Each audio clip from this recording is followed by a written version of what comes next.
Hello, Matt Steven with Zegers, McTavish, Gauthier, Zellweger, and potentially Fantilli. Are the Ducks the next powerhouse from a fantasy perspective? In other words, are they the future Buffalo Sabres? And could Nathan Gauthier become fantasy relevant next year? I'm just going to quickly say I don't think that yet, but I do think, from hits and blocks, he will be very valuable in the future. But, anyways, what are your thoughts? Yeah, I think overall, I feel like Steven would agree with you, Jerry, because I know, Steven, you've written about how you believe the Ducks have a really bright future. So I think there's a comparison to make there, building around Zegers, Adam Fantilli, Mason McTavish as well. That's going to be really exciting. You have some great D prospects, of course, Zellweger and Mintyukov as well. And still, people forget about Jamie Drysdale. He's still Yeah. really young. He's going to be back. My question is, will it be this season? So will the Ducks be this coming season's version of Buffalo? I'm not totally sure. I think maybe it's going to be the year after. I actually think Arizona is the team to watch that could be the team that makes a leap like Buffalo. I think Anaheim maybe needs one more year to add more talent and just have some of their guys mature a little bit. So I don't know for sure it's going to be an exact copy of what Buffalo was, but there's undoubtedly a lot of potential there. In terms of Goche, to me, what excites me about him, yes, definitely banger league. I think there's going to be big potential for hits as well, a mixture of hits and offense, but also his build, right?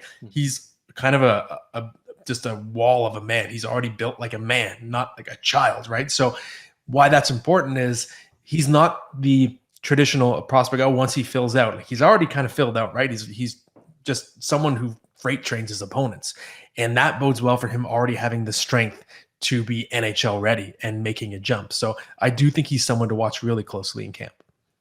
Yeah, for the Ducks, well, I did write about their future being kind of something that's going to be really impressive to watch. But I think next year won't be their year, but they'll start moving up. I think the one question for me is what are they doing with John Gibson? Because I know we're talking about the young core here, but Gibson last year, at least in my league, was one of the best goalies because he faced so many shots. And if you track shots in your league, that's super valuable.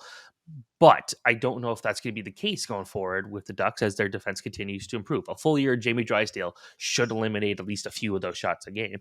But, at the same time, Gibson rumored to want out. And if that's the case, okay, now that's quite interesting. We knew that was kind of the rumor last year, but does he want to be part of this rebuild? I don't think so. Now, that would be something where we are talking earlier about like the Buffalo starting goalie situation. Like maybe if the Sabres were to trade Eric Comrie, there's an option there. And Daniel Vladash from Calgary, that's another guy to watch. So there's a couple guys that could be making the Ducks interesting.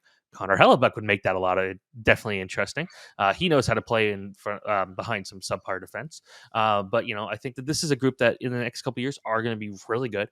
I think that they're definitely closer than Columbus or Anaheim, or sorry, Columbus or Chicago at this point. I think Chicago's got a good prospect pool, but it's going to be they need a lot to make that work, as well as like with Anaheim.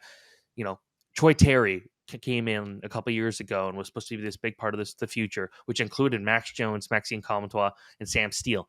I mentioned those guys because I was looking for my hockey card binder and looking at how much I bought all those cards thinking they'd be good. Unfortunately, they did not, except for Troy Terry. But he was not the guy I thought would be the number one player. I was kind of banking on it being Sam Steele. Anyways, so they've got some remnants of their previous good young core still there, and then they've got this young group that's coming up right now. I think that they're going to be really good, just not next year. I think you got to give them a bit of time.